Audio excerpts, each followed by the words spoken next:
All right, you may have noticed that the sermon notes were a little longer than usual that you got in your bulletin today. That doesn't mean we're going to have a super longer than usual sermon today. We are introducing a new book, and we will be going through the book of Ecclesiastes. And it is in the Old Testament. It's right after the book of Proverbs. And this will be some wisdom literature that we are looking at from the Old Testament about living life under the sun. You'll see that the writer of Ecclesiastes will use that a lot, that he will talk about things being meaningless, that he looks at what is life here under the sun. So this sermon, of course, will be just a little bit different than what we will have as we go verse by verse through this, but we are going to introduce the book, look at genre, title, all of those things. So let us begin with prayer. Father, thank you for this day you have given us. Thank you that we can come to you, that we can lift up our burdens to you, and thank you for your word that you have given us. And Father, we pray that you would help us to understand this book of the Bible, that we would understand just what the author was getting at, and that we would learn and draw closer to you. And it is in the name of your Son, Jesus, that we pray. Amen. Let me grab the remote here. And there. Let's see. Whoops, I went the wrong way. Here we go. Introduction to Ecclesiastes. And so first we come to the title of the book. In Hebrew, the title is Kohelet. And that is a word that comes from kohel, which is to, or kahal, to call together an assembly. And in Greek would be Ecclesiastes. That's where we get the name Ecclesiastes through Latin. And the person who is speaking in the book, they are called Kohelet. That is preacher or teacher. And they both have the idea, both of those words, of one who calls together an assembly. Much like maybe you have heard the word ecclesiology when we're talking about the church or something like that. That comes from the Greek word ekklesia, which is a called together group. And so this would be someone who would call together a group for teaching or preaching, and that's why in the English we see sometimes preacher or teacher or things like that. And so, therefore, this Kohelet has been identified as either a wisdom teacher or preacher.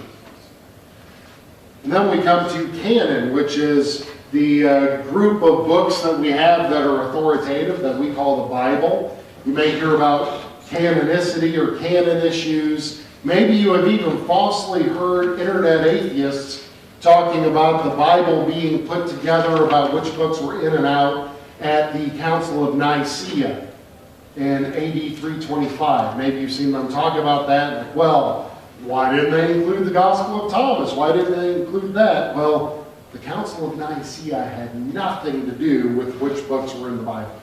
They didn't discuss that. It was about the deity of Christ. So you'll see that out there, but how does Ecclesiastes fit into the canon of the Old Testament? Well, Ecclesiastes is part of what was called the Megillah, and that's a word that means scrolls. And these were 5 books which were read at different feasts in Israel. So they would pick different books for different feasts. And this one was read during the Feast of Booths. And the canon then of the Old Testament was closed before the time of Christ, probably even going back to around 400 BC. So it wasn't that the canon was open and they didn't know which books belonged, even up until the time of Christ, because Christ could look at the scribes and the Pharisees and say, it is written, God has written this, you are responsible for knowing this, and that the canon was closed. Christ would talk about the law, the prophets, the Psalms, and use that sort of threefold division. And this year was read during the Feast of Booths, as we said, and it was also found in a cave at Qumran. You've heard of the Dead Sea Scrolls? So this was found among the Dead Sea Scrolls, so it wasn't something added later or anything like that. It had been around for a long time. And there's even a quotation and an allusion to the book in the book of Romans, that Paul alludes to it and quotes from it once. And we so see there what he thought of it from that. And there's also some early Jewish witnesses that talk about, yes, this was part of the book. Because there's some that want to claim that, oh, maybe Ecclesiastes wasn't part of the Old Testament canon, and they were arguing about it at Jamnia in 80-90 of, what do we do with this book? But no, it had been accepted for a very long time. But then we come to author. Who wrote it? Well, traditionally, it's attributed to Solomon. The evidence in favor of that attribution is that Solomon uses a similar word to Kohelet in 1 Kings 8 when he gathers an assembly at the dedication of the temple, talks about those who were gathered. It's used several times and think, oh, maybe that's where that Kohelet came from. The author says he is a son of David and king in Jerusalem. Solomon was a son of David and king in Jerusalem, so that seems to fit. And Jewish commentaries say that Solomon is the author. You also see it in the early church. Some of the early church fathers will say Solomon is the author and all of that. But there's some evidence against Solomon being the author. First of all, Solomon is not named as the author in the book. You will find Solomon's name nowhere in it. And so it's like, well, it doesn't claim for itself that Solomon was the author, and he was such an illustrious person that you would think that he would have had he done it. Also, Ecclesiastes 1:12 uses the past tense about being the king, and we see no evidence of Solomon ever abdicating the throne. So that if that past tense is used as I was the king in Jerusalem, you would think, well, and now you're not? So some think, yeah, Solomon never did that. So Solomon was never deposed as king or stepped down. Then Ecclesiastes 1:16 talks about being wiser than all who were over Jerusalem before me. Well, the only king over Jerusalem before Solomon was David. And that seems like kind of a weird thing to say, well, David, or is he talking about the Jebusite kings before David conquered Jerusalem? Seems kind of a weird thing to say. Ecclesiastes 4:1-3 is talking about the bad oppression that had been going on of the rich and powerful over the poor. And, well, Solomon could have put an end to that. He was king. He could have just said, stop it, and it would stop. And so sometimes, is that him? Ecclesiastes 5:8-9 talks about a protest against officials. And, well, Solomon was one of those officials, and that just seems strange. Ecclesiastes 10:20 warns against those in power, and Solomon was one in power. And only the first 3 chapters seem to point to Solomon, seem to follow one who acquired great wealth, built great things, had even many wives, talking about that search for meaning in life. And also the use of the third person, which suggests that the narrator of the book and Kohelet are not the same person. That it is the introduction and the ending look like it's someone else reporting what Kohelet had said. So if not Solomon, then Kohelet would be a wise teacher in Israel, and the narrator is using his teaching to teach a lesson. And so it may or may not be Solomon, and it's, conservatives look at it and think, because the book never claims Solomon to be its author. That's a tradition that people think it was Solomon. Solomon was very wise. I can see why they do. And, maybe it was something Solomon wrote as an old man looking back on his life and saying, oh boy, I messed up. I thought I had all this wisdom. I thought I had it all figured out, but boy, I did not. And we know Solomon, what happened to him? He started off great. And then his heart turned away from God because of all of his foreign wives, and they took him to other gods. He turned away from Yahweh as the one true God, And, even though he was the wisest man who ever lived, boy, he did not end well. And so some see this as Solomon as an old man seeing the bad choices he had made. And he's writing about his search for wisdom, search for the meaning of life as a young man and how that turned out. And he was trying to teach, don't do it like I did. And his parents, sometimes we feel like teaching those lessons too, don't we? That think, oh, son, oh, daughter, I did this. Don't do it like I did.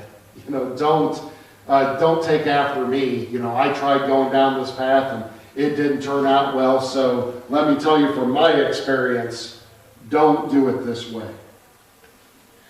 And so author, it never claims who is the author. It's not like a letter of Paul where Paul claims to be the author. And so we look at it and say, well, Paul claims it. So it was Paul.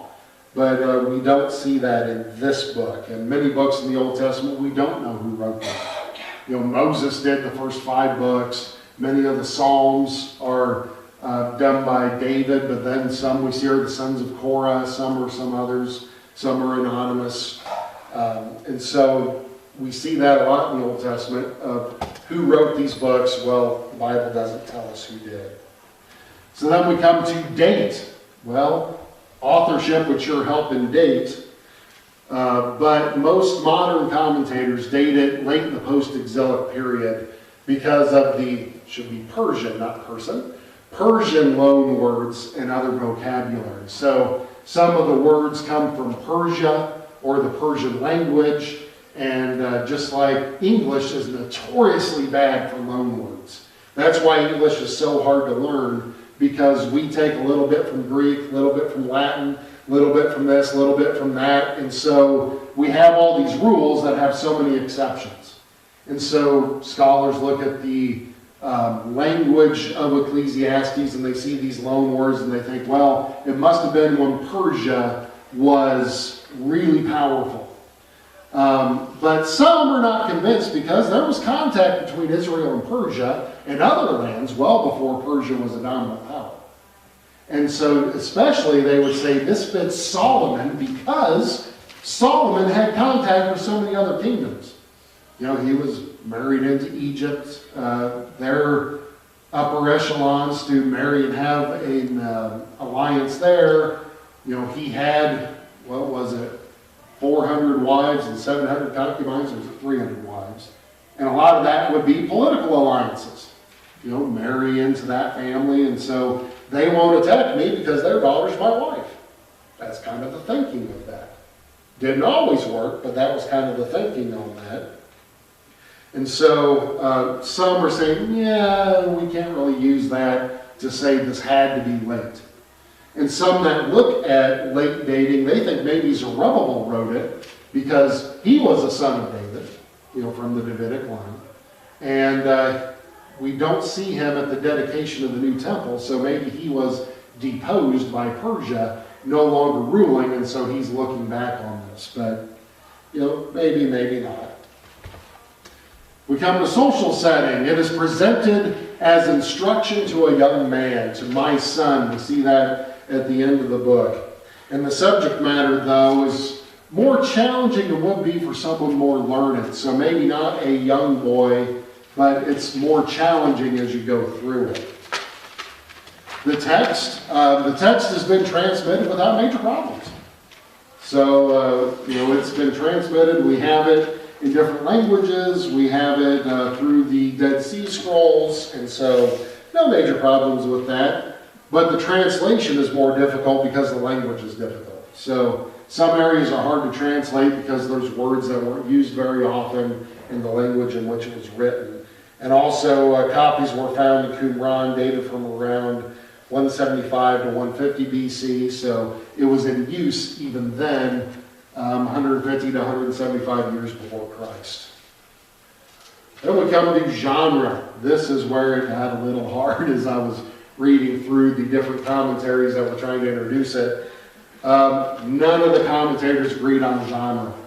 They try and look at, we had fictional autobiography in Mesopotamia. Well, it kind of fits and doesn't. We have the Greek diatribe style, and it kind of fits but doesn't. And they went through all these different things of trying to see what is the genre of this. And I think what that shows us is the writer of Ecclesiastes didn't just follow some set genre. Like we have, you go into the library and they have nonfiction, they have biography, they have mystery, they have science fiction, they have all these different genres. And which one did the writer use at his time? Well, it looks like he kind of had his own style, and so it's hard to categorize exactly what it was. And so there's allusions to Mesopotamian autobiography, Greek diatribe, and others. But parts of the book, you can look and see he uses these different genres in the smaller parts when you look at it. So he uses reflections where he's looking back on his life. He uses the proverb, which we're familiar with. Anecdote, story about life or something like that. Wisdom instruction, he uses that a lot. Poetry. In fact, one of the famous Hebrew poems comes from this. That, a time for planting and a time for reaping, a time for this, that's a Hebrew poem. And so he uses poetry. He also uses rhetorical questions. And so at times asking a question, not expecting an answer. Or the example story, or even a woe oracle, or a blessing, or commands and prohibitions. And so all of these different kind of genres, and when you look at the small pieces, are put into the whole, but it's hard to figure out, did he use a set formula for the whole? And it looks like maybe not really. That it would be something of his own creation. But one thing that you can see is it's presented as a frame narrative, in which the words of Kohelet, the words of the preacher, are presented in a frame with an introduction by another author and an epilogue where this narrator applies what Kohelet said. And so that could also be, the preacher looking back on his own life and presenting his own words in this way. It could also be done that way, of looking back in life and all of that. And so Ecclesiastes seemed to be a book and a genre all its own that is difficult to put into any one of the ancient genre category. And so there's a lot of reading there where you look at it and you think, wow, okay, where are we going to come to some consensus here? Language, there is some similarities to Aramaic and Persian influence, and so it shows some contact with the outside world. But this does not mean a late date again, because there was contact between Israel and the East earlier. Structurally, as we said before, it's a frame narrative. There's a prologue and an epilogue written by a narrator that's different from the Kohelet, or at least is Kohelet looking back on his life. And the middle is Kohelet's quest for knowledge, is kind of how that was put together. And theology, how does this view God? Some see it as pessimistic, some see it as optimistic. You can really see it as real life. Just like we have times where we might cry out to God, why, God, did this happen to me? And then other times in life where we are praising God for what has happened. And so as we look at Ecclesiastes, you can say it's pessimistic if you emphasize the pessimistic portions. You can say it's optimistic if you emphasize the optimistic portions. I would say it's real life. You're seeing a man who is giving really, this is how he felt, this is how he thought, and it's real life. In Kohelet, we see, he sees most of life as meaningless. He's looking at life under the sun, life as if you don't have that view with God in mind, how life can be meaningless. And if we just turn on our own news channels, we can see how it would be easy to think that, can't we? I mean, we just had that shooting on Valentine's Day, and you think, oh, why did that happen? What was the meaning behind that? Why is there such senseless slaughter all over our world? Is there any meaning to life? And if you don't have reference to God, if you don't have reference to one who will bring justice in the end, the one who has a plan and is working it out, it is hard to make sense of all of that, and it can seem meaningless. There was a woman who used this illustration, and I can't remember who it was. For some reason, I'm thinking Corrie ten Boom, but I think I'm wrong. But saw life as like a tapestry. And if you look at the back, you see this mess of different colored threads, and you think, boy, that makes no sense. It just looks like a mess. It's like a rat's nest. But then you flip it over and you see a beautiful tapestry with a beautiful picture on it. And that life for us is that way, that we only see the back. We only see the threads.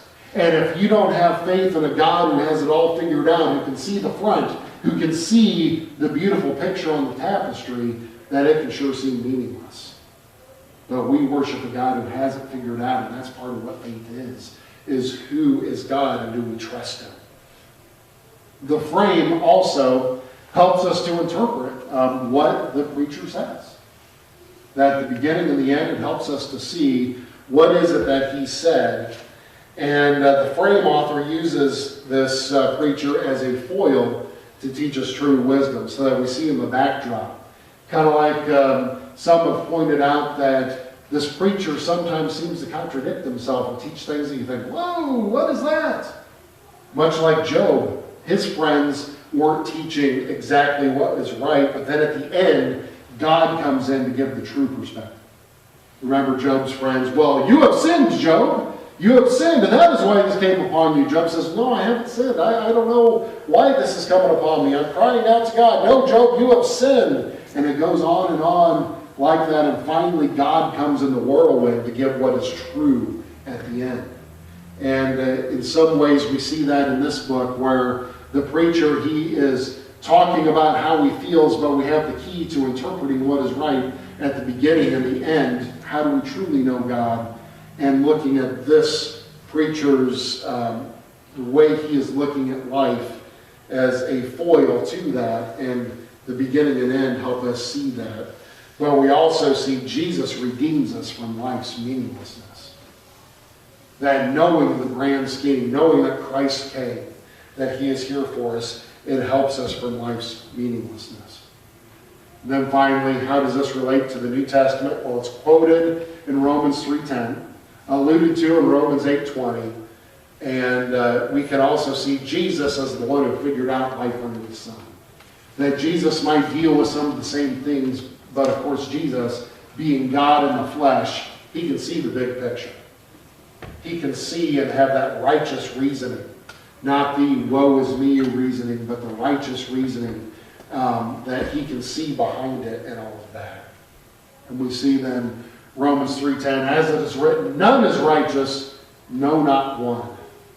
That there is none who understands, and we see that in Ecclesiastes as a quote. And then Romans 8:20 says, for the creation was subjected to futility, not willingly, but because of him who subjected it in hope. And that's an allusion to Ecclesiastes there, because that word futility in the Greek is the same one used to interpret the word that he uses, meaningless. Everything is meaningless. Everything is futile. That's the same word there. So there's an allusion. It's not a direct quote, but it's an allusion to the content of the book. That, yes, life can seem meaningless, but Jesus is the one that brought meaning. And so that gives us a helicopter view of the issues in the book. And now with our remaining time, quickly, I'd like to just do a read-through, because I think it helps us to know getting the book as a whole compared to just going verse by verse. Sometimes we can lose the forest because we're looking at the trees with a microscope. And so it helps to have that big overview. So we'll be in Ecclesiastes starting in chapter 1. It says, the words of the preacher, the son of David, king in Jerusalem. Vanity of vanities, says the preacher. Vanity of vanities, all is vanity. What does man gain by all the toil at which he toils under the sun? A generation goes and a generation comes, but the earth remains forever.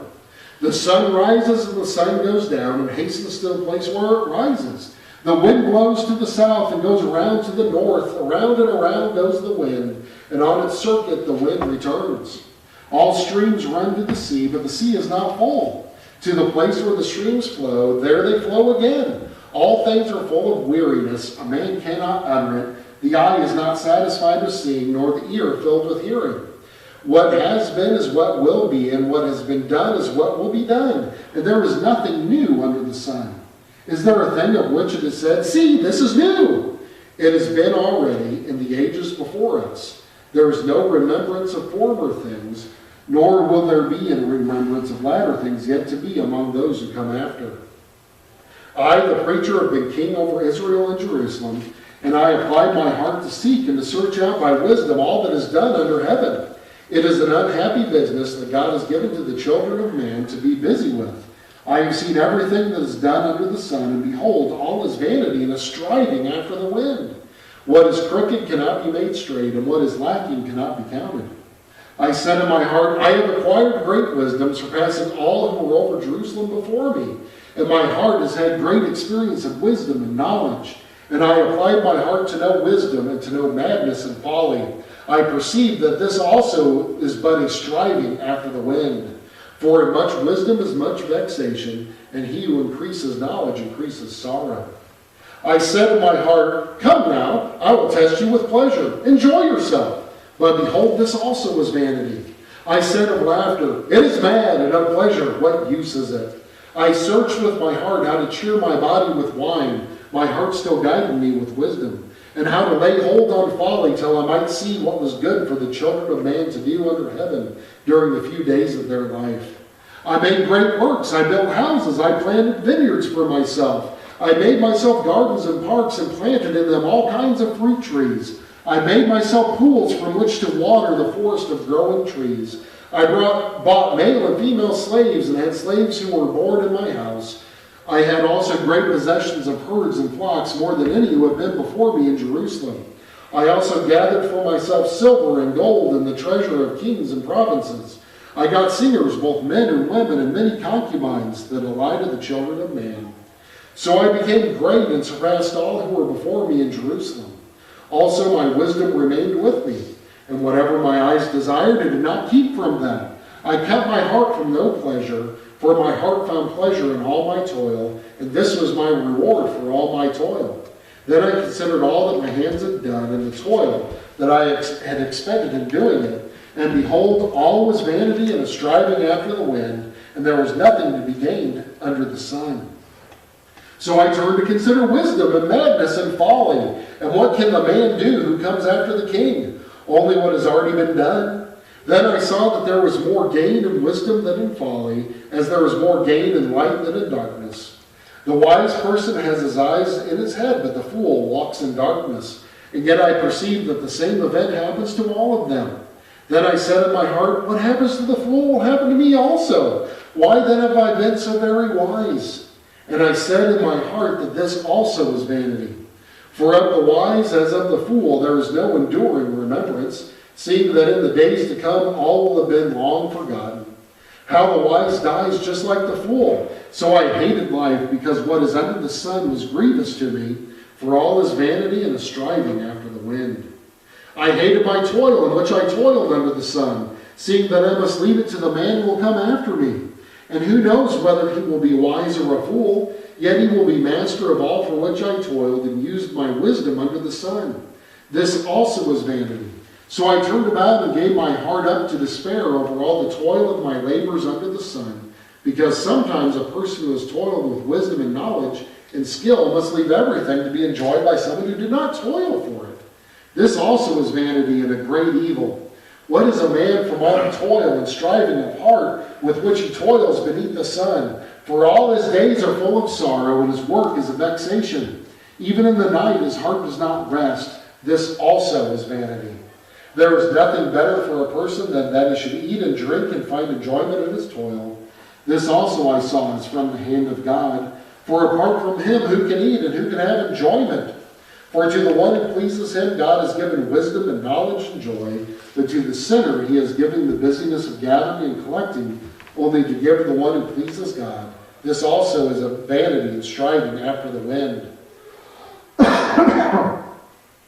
For everything there is a season and a time for every matter under heaven. A time to be born and a time to die.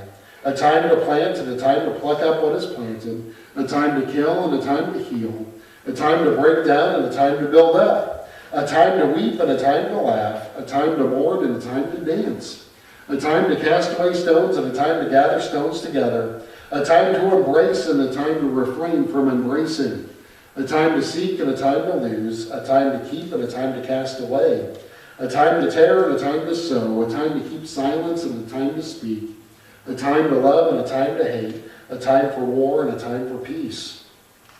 What gain has the worker from his toil? I have seen the busyness that God has given to the children of man to be busy with. He has made everything beautiful in its time. Also he has put eternity into man's heart, yet so that he cannot find out what God has done from the beginning to the end. I perceive that there is nothing better for them than to be joyful and do good as long as they live. Also that everyone should eat and drink and take pleasure in his toil. This is God's gift to man. I perceive that whatever God does endures forever. Nothing can be added to it, nor anything taken from it. God has done it, so that people fear before him. That which is already has been, and that which is to be already has been, and God seeks what has been driven away.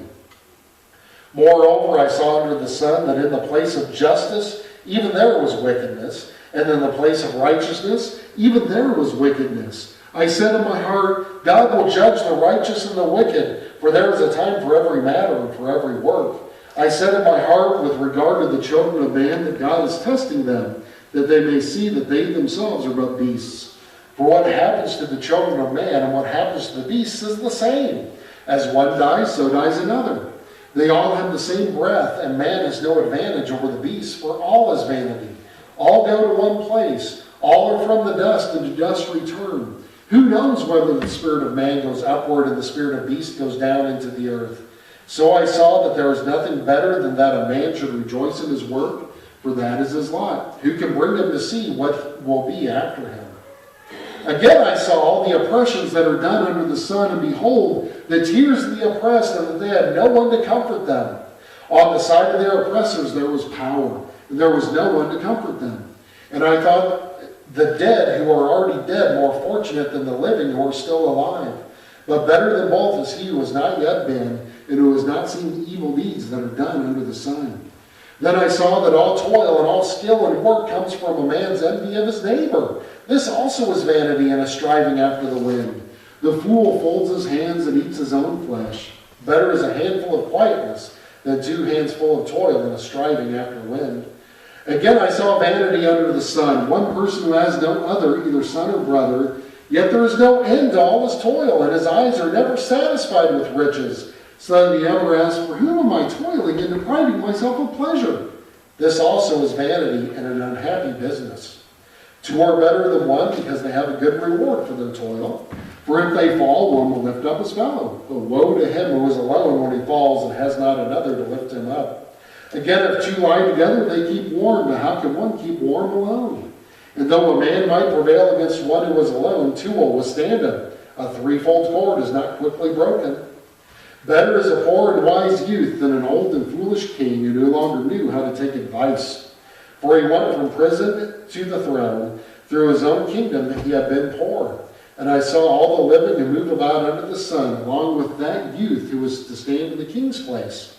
There was no end of all the people, all whom he led. Yet those who come later will not rejoice in him. Surely this also is vanity and the striving after the wind. Guard your steps when you go to the house of God. To draw near to listen is better than to offer the sacrifice of fools, for they do not know that they are doing evil. Be not rash with your mouth, nor let your heart be hasty to utter a word before God. For God is in heaven and you are on earth. Therefore let your words be few. For a dream comes with much busyness, and a fool's voice with many words.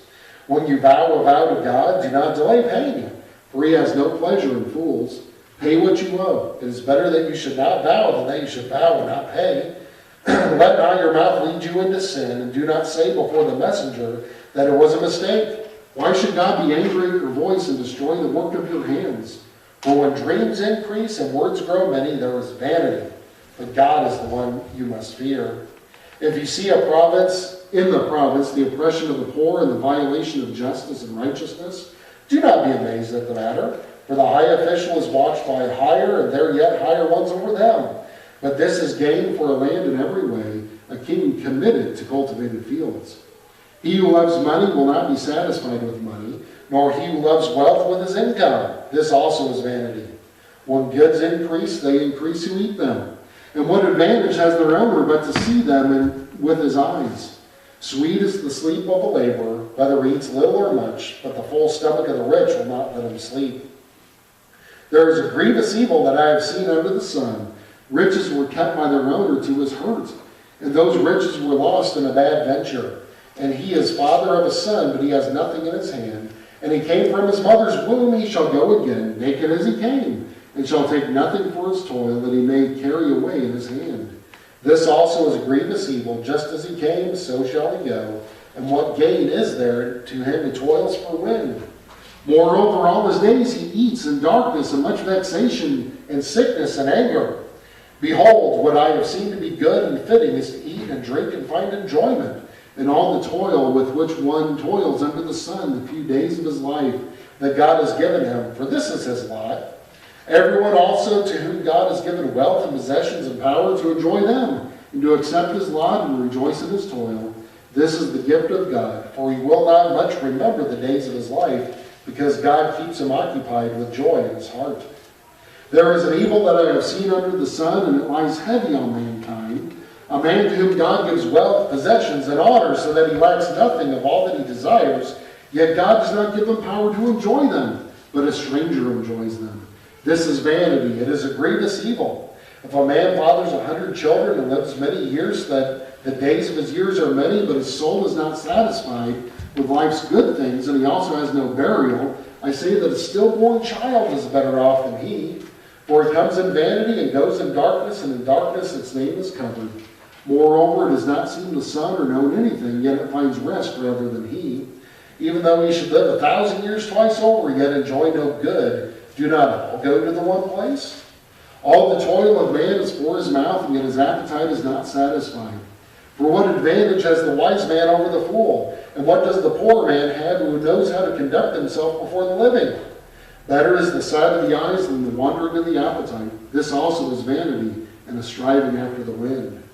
Whatever has come to be has already been named. It is known what man is, and that he is not able to dispute with one stronger than he. The more words, the more vanity, and what is the advantage to man? For who knows what is good for man while he lives the few days of his vain life, which he passes like a shadow? For who can tell man what shall be after him under the sun? A good name is better than precious ointment, and the day of death than the day of birth.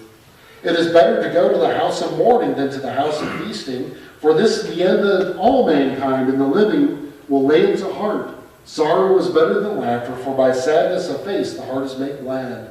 The heart of the wise is in the house of mourning, but the heart of fools is in the house of mirth. It is better for a man to hear the rebuke of the wise than to hear the song of fools. For as the crackling of thorns under a pot, so is the laughter of the fools. This also is vanity. Surely oppression drives the wise into madness, and a bribe corrupts the heart. Better is the end of a thing than its beginning, and the patient in spirit is better than the proud in spirit. Be not quick in your spirit to become angry, for angry lodges in the bosom of fools. Say not, why were the former days better than these? For it is not from wisdom that you ask this. Wisdom is good with an inheritance, an advantage to those who see the sun. For the protection of wisdom is like the protection of money, and the advantage of knowledge is that wisdom preserves the life of him who has it. Consider the work of God. Who can make straight what he has made crooked? In the days of prosperity be joyful, in the day of adversity consider. God has made the one as well as the other, so that man may not find out anything that will be after him. In my vain life I have seen everything. There is a righteous man who perishes in his righteousness, and there is a wicked man who prolongs his life in evildoing. Be not overly righteous, and do not make yourself too wise. Why should you destroy yourself? Be not overly wicked, neither be a fool. Why should you die before your time? It is good that you should take hold of this, and from that withhold not your hand. For the one who fears God shall come out from both of them. Wisdom gives strength to the wise man, more than 10 rulers who are in a city. Surely there is not a righteous man on earth that is good and never sins. Do not take to heart the things that people say, lest you hear and your servant cursing you. Your heart knows that many times you yourself have cursed others. All this I have tested by wisdom. I said, I will be wise, but it was far from me. That which has been is far off and deep, very deep. Who can find it out?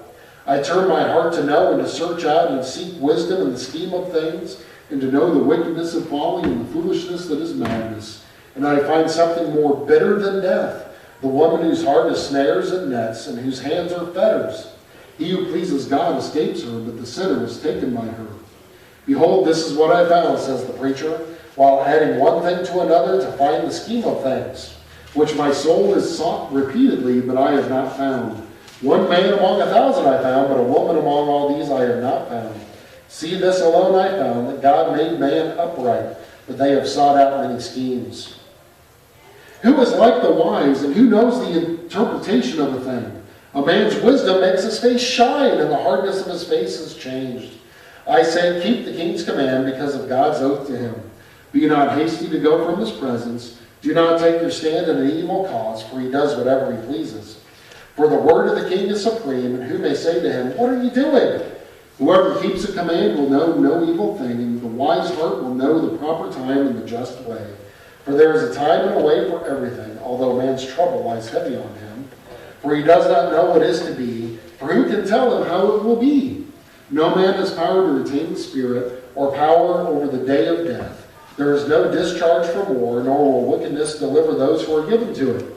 All this I observed while applying my heart to all that is done under the sun, when man had power over man.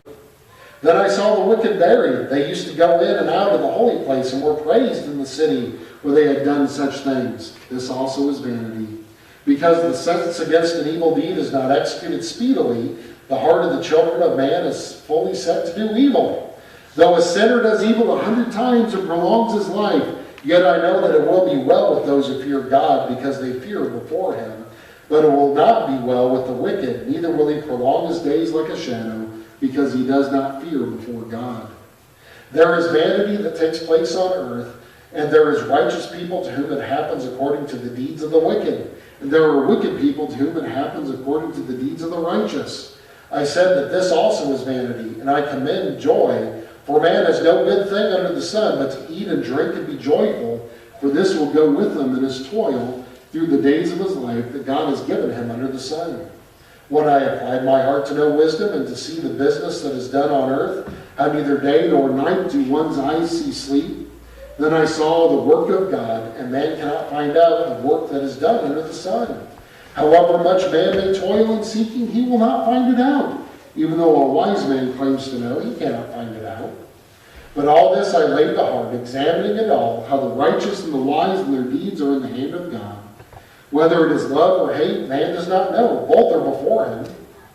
It is the same for all, since the same event happens to the righteous and the wicked, to the good and to the evil, to the clean and to the unclean, to him who sacrifices and to him who does not sacrifice.